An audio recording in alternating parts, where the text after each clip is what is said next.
আপনারা যদি গ্রামে ফিরে না যাওয়ার সিদ্ধান্ত নিয়েই থাকেন, তাহলে আপনাদেরকে অবগত করা, সরকার সাহেব আইনগতভাবে তার সমস্ত স্থাবর অস্থাবর বিষয় সম্পত্তি গুড্ডিহাটি গ্রামের মানুষদের মধ্যে দান করে দেওয়ার সিদ্ধান্ত নিয়েছেন। বিষয়টা নিয়ে আমার স্ত্রীর সাথে আপনার সরাসরি কথা হলে ভালো হতো। আমি গ্রামে গিয়ে থাকবার পক্ষপাতী, কিন্তু এই বিষয়ে আমার আগ্রহ তেমন কোনো কাজে দিবে না। আচ্ছা, আপনি কি কাজ করেন? না, যদি বলতে আপনার কোনো অসুবিধা না থাকে। মানে কেউ তো আমাকে এ ব্যাপারে কিছু বলেনি, তাই জিজ্ঞেস করলাম। আমি যেটা করি সেটাকে ঠিক কাজ বলা যায় না। আমি ছবি আঁকি। আচ্ছা, কাজ বলতে বাধ্য কেন? শিল্প সাহিত্য কি কাজ নয়? এটা আর 10টা কাজের চেয়ে মূল্যবান কাজ। আচ্ছা, আপনি কি আঁকতে পছন্দ করেন, মানুষ না প্রকৃতি? আমার যখন যা ভালো লাগে তাই আমি আঁকি। এসব বাদ দেন, আপনার সাথে আমি একটা অন্য বিষয়ে কথা বলি। বলুন, বলে ফেলেন। আচ্ছা, টিভিতে একটা সিরিয়াল হয় ডার্ক জাস্টিস নামে, আপনি কোনো নাম শুনেছেন? জি না। ছবির যে নায়ক, তিনি নিজেই একজন বিচারক। বিচার কার্য সম্পাদন করবার আগে বিষয়টা তিনি অনুসন্ধান করেন। গল্পটা কেন বললাম বলেন তো? কেন বলুন তো? আপনার নামটা শুনেই আমার গল্পটা মাথায় এসেছে। নিশানা, ডার্ক জাস্টিস। নিশা মানে রাত, অন্ধকার, আর নাগ, নাগর, প্রেমিক, প্রভু, যিনি বিষয়গুলো জাস্টিফাই করেন। নিশানা, ডার্ক জাস্টিস। আচ্ছা উকিল সাহেব, আপনার মক্কেল কি বিষয়টা ঠিক করছেন? দেখুন, আমি তো বিচারক নই, আমি অ্যাডভোকেট। আমি শুদ্ধ অশুদ্ধ দুটোর জন্যই লড়াই করি, জেনেও করি, না জেনেও করি। আপনার কফি ঠান্ডা হয়ে যাচ্ছে, নিন। কফিটা ঠিক আমি, না না, আপনার ব্যস্ত হওয়ার কিছু নেই, আমার তেষ্টা পাইনি ওরকম। আচ্ছা এবার বলেন তো, শ্বশুরমশাইয়ের শরীরটা কেমন আছে?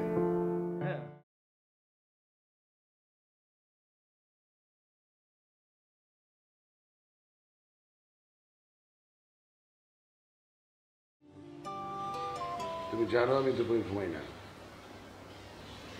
নিশানাথ বাবু এসেছেন। কে? উকিল বাবু, তোমার বাবা যাকে পাঠিয়েছেন। কখন এসেছেন? 10-15 মিনিট। তুমি ঘুমাচ্ছিলে দেখে, মানে তুমি রেস্ট নিচ্ছিলে দেখে আমি তোমাকে ডাকিনি। কিছু বলেছো? না, আমি কি বলবো, উনি তোমার সাথে দেখা করতে এসেছেন। যাও দেখো, কথা বলো, কি বলে দেখো। চলো, তুমিও চলো।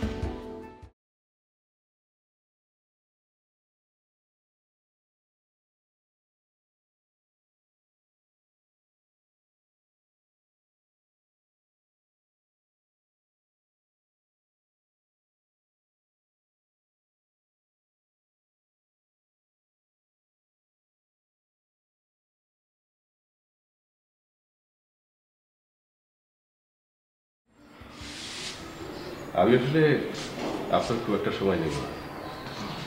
আমি দুটো কথা বলব। প্রথম কথা হচ্ছে,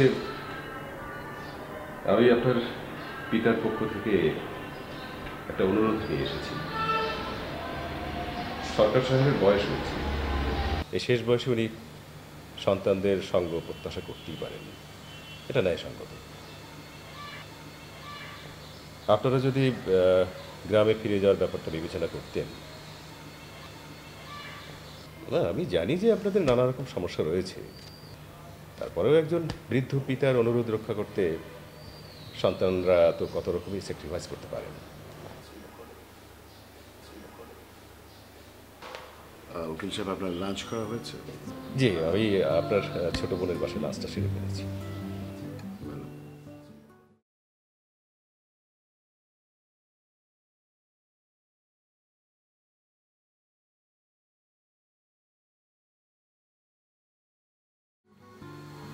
উকিল সাহেব, আপনি হয়তো জানেন আমাকে একটা মেডিকেল কলেজে পড়াতে হয়। তারপর প্রতিদিন বিকেলে আমি নিজের চেম্বারে প্র্যাকটিস করি।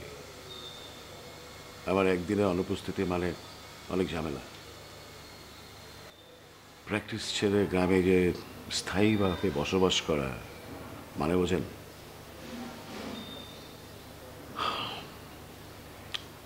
লোকে আমাকে পাগল বলবে। আপনি ব্যাপারটা বুঝবেন। আপনি যদি দয়া করে আমার আব্বাকে একটু বুঝিয়ে বলেন।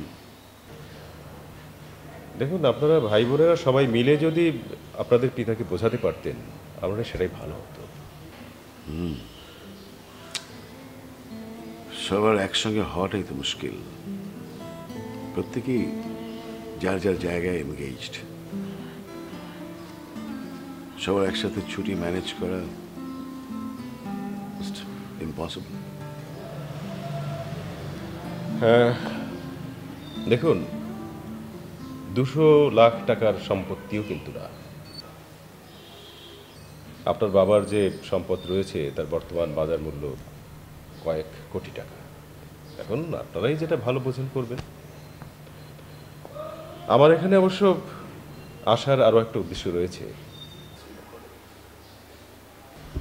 আপনারা যদি গ্রামে ফিরে না যাওয়ারই সিদ্ধান্ত নিয়ে থাকেন, তাহলে আপনাদেরকে অবগত করা, সরকার সাহেব আইনগতভাবে ওনার সমস্ত স্থাবর অস্থাবর বিষয় সম্পত্তি গুড্ডিহাটি গ্রামের মধ্যে, মানে গুড্ডিহাটি গ্রামের মানুষদের মধ্যে দান করে দেওয়ার সিদ্ধান্ত নিয়েছেন।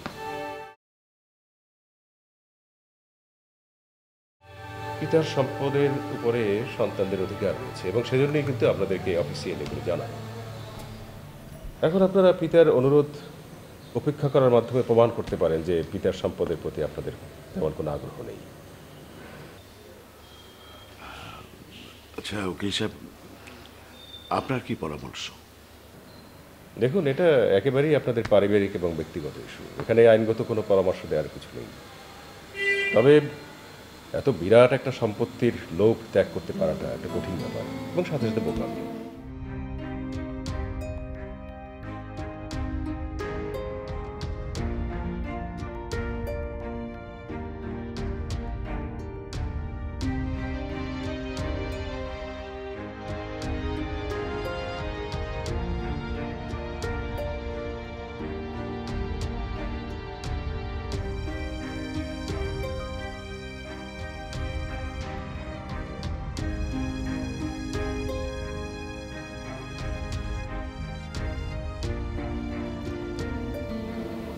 তুমি কিন্তু সে আগের মতোই আছো। কিরকম? খুব ছেলে মানুষ। লাবু আপার সঙ্গে দেখা হয়েছিল, তোমার কথা জিজ্ঞেস করলাম। সে কি বললো শুনবে? কি বললো? সে বলল তুমি নাকি এখনো আমার জন্য অপেক্ষা করছো।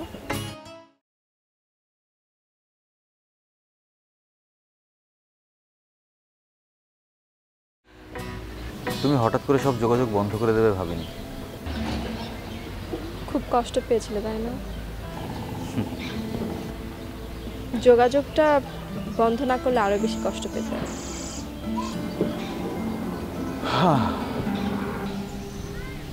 হঠাৎ দীর্ঘশ্বাস কেন? আচ্ছা, তুমি এখন কি করছো বলো? আমি টিচার। আমি একটা স্কুলে ইংরেজি পড়াই। তুমি পড়াও? গত কয়েক বছরে অনেক কিছু বদলে গেছে। থাক, আমার কথা বাদ দাও, তোমার খবর বলো। আমার কোনো খবর নেই। ও বাবা বাবা চাইছে আমরা সব ভাই বোন মিলে যেন গিয়ে গ্রামে থাকি, না হলে ওনার সব জমি জমা দান করে দেবেন। ইন্টারেস্টিং তো। ভালোই হয়। তোমার কাছে ইন্টারেস্টিং মনে হলো?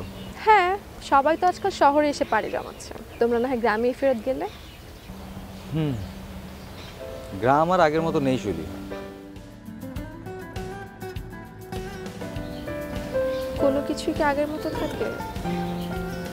সব কিছুই বদলায়। আর তাছাড়া মানুষকে চেষ্টা করে তার অনুকূল পরিবেশ তৈরি করে নিতে হয়। তুমি মাস্টারি করছো সিরিয়াসলি?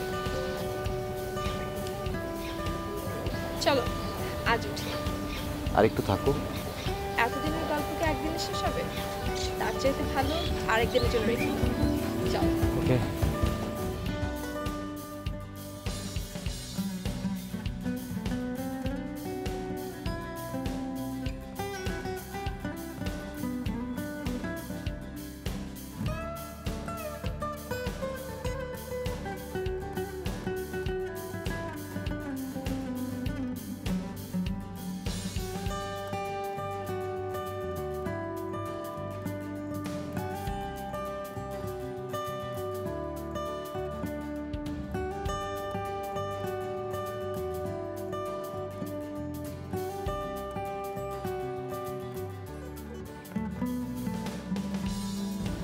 আপনি যাই বলুন, যেভাবেই বলুন, আমি কিন্তু আপনার বাবার সাথে একমত।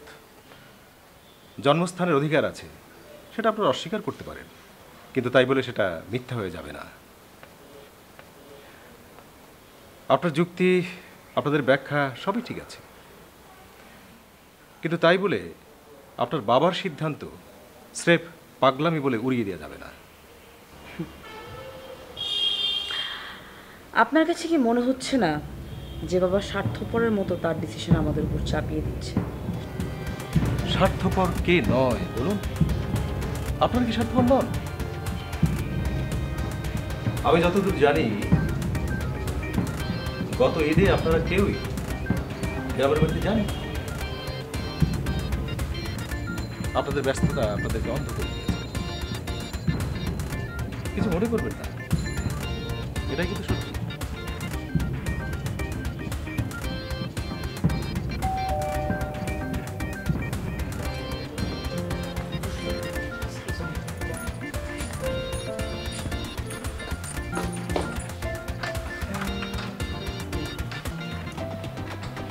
শৈলীর সাথে দেখা করতে গেছিস, হ্যাঁ?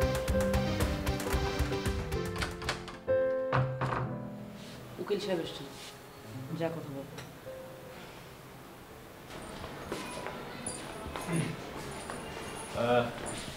আপনি নিশ্চয়ই সরকার সাহেবের ছোট ছেলে, তাই তো? জি, আপনি একেবারে সঠিক ধরতে পেরেছেন। তারপর ষড়যন্ত্র কতটুকু পাকালেন? কি বলছিস তুই? আপত্তি থাম প্লিজ।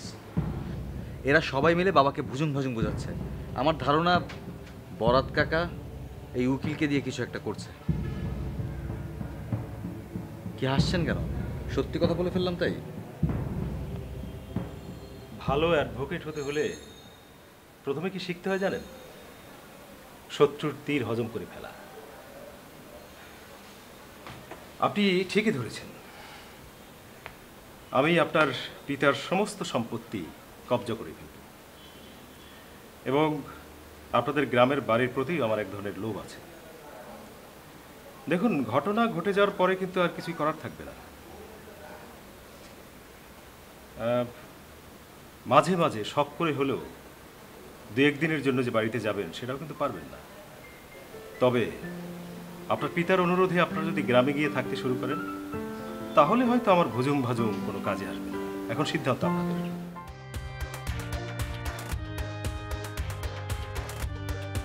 আচ্ছা, হোয়াট এভার, তুই বাড়ি থেকে এসেছিস, যা ফ্রেশ হয়ে যাবে। তোমার সাথে পরেও কথা বলে যাবে। আজ তুমি আমাদের এখানেই থাকবে।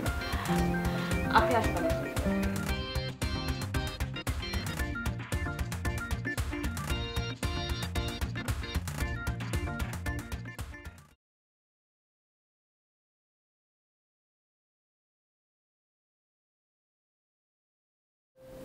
কি আঁকছো? ও তুমি? অন্য কাউকে আশা করেছিলে নাকি? তুমি এখনো আগের মতোই আছো জোজো। ধ্যানের মধ্যে যখন থাকি তখন কত মানুষ আসা যাওয়া করে।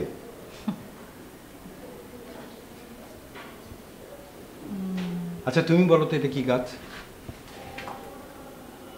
লাল কৃষ্ণচূড়া। রাধাচূড়া, নিঃসঙ্গ রাধাচূড়া। আমাদের গ্রাম থেকে অনেকটা দূরে বিলের ধারে একা একটা গাছ। আমরা দুজন দুজনকে অনেক সঙ্গ দিয়েছি। স্কুল পালিয়ে, মায়ের বকুনি খেয়ে, ভাইয়ের সাথে রাগ করে আমি ওর কাছে চলে যেতাম।